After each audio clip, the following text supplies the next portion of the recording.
Hi, Naval. I was actually going to ask a cryptocurrency related question, and I don't want to Yeah, offend you. no, that's close enough. That's fine. Let's do it. Um, It's all do about do you believe making money. that? Sorry. Yeah, go ahead. Um, do you believe that the crypto market will plummet as it did in 2017, and we'll see kind of a bubble occur again in the near future?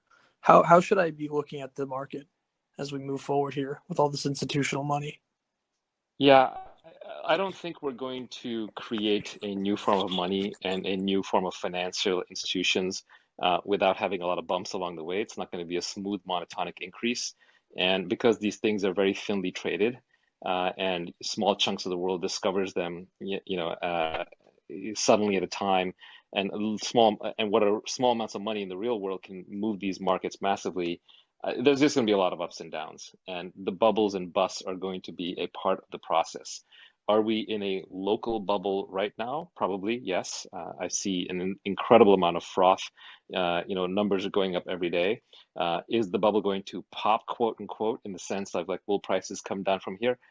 Probably. I mean, they could rise 3x from here and then come down 2x and back to where we are. So it's very hard to predict anything exact, nor would I try to do that. That's a fool's errand. But bubbles and busts are going to be part of it. And what the game is, like during every so-called bubble, the game is to take your assets from things that don't make sense, shift them out of the things that don't make sense, and put them in the things that do make sense. So, for example, in 2013, 2014, the IQ test was buying Bitcoin. If you bought Bitcoin at that point, you did pretty well. And in 2017, 2018, if you came out of that holding a few key things like Ethereum, you probably did better now than if you hadn't. So in this one, you probably have to pick out what are the staple DeFi things, what's going to work and last out of DeFi, and hold on to that. Um, but yeah, I mean, there's going to be bubbles along the way. But so look, bubbles are of a concern for traders, right? Traders are people who kind of trade in and out and try and play timing games.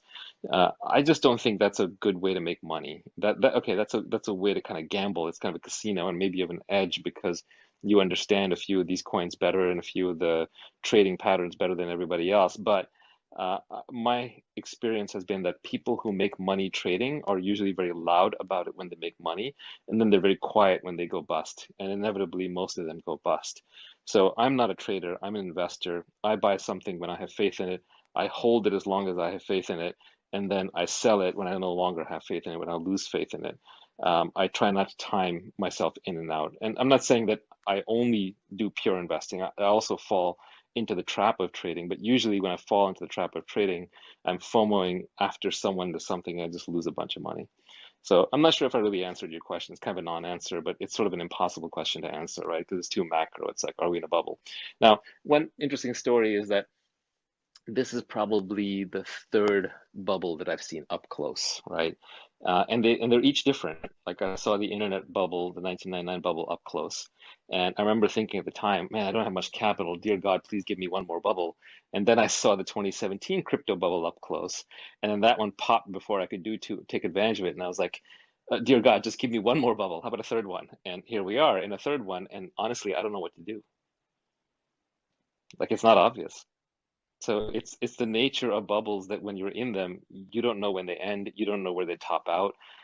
And if you sell, you're probably selling too early.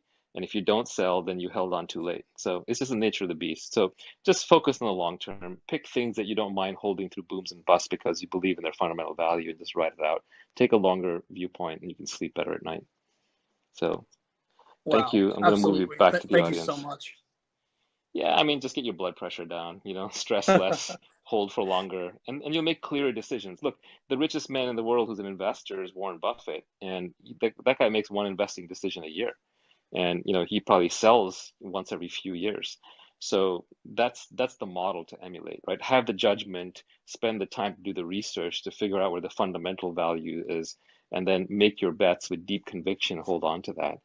Traders, by definition, are people who don't have conviction in the underlying asset. Their conviction is a short-term one in market movements. It's very hard to have conviction about short-term things. By definition, the shorter the shorter the moves are, like whether it's news or weather or sports or politics, these short-term aberrations are very hard to predict. But in a weird way, it's easier to predict the long term than it's to pick the short term. Like if I look at an entrepreneur and the person is really bright and really hardworking, then long term I can predict they're going to be successful. But is the specific company they're going to be working on successful? That's a much, much harder thing. Is the exact product they ship next week going to be successful? That's a much harder thing. Long term is actually easier to predict than short term. It just requires patience. So it's not that people don't have the judgment. Like the longer term you look, actually, the better your judgment gets. They just don't have the patience because they want to get rich quick. So, all right, I'll take the Thank next you. person.